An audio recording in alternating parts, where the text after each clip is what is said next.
Right here in the heart of our neighborhood, something beautiful is growing.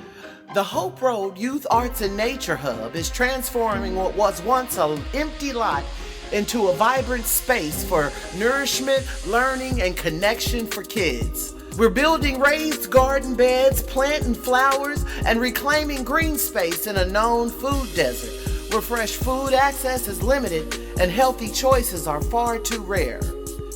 We need your help.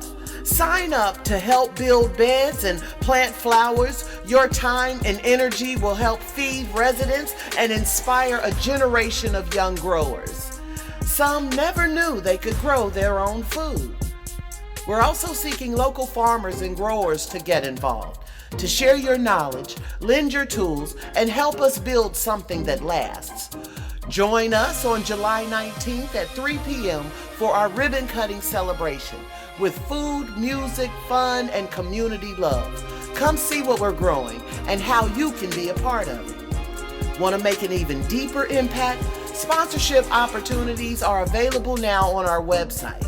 Whether it's sponsoring a raised bed or donating materials, your support helps this vision grow. Together, we're planting more than seeds. We're planting a future. Volunteer, donate, sponsor, share. Join us in growing more than just food. Let's grow hope. We will.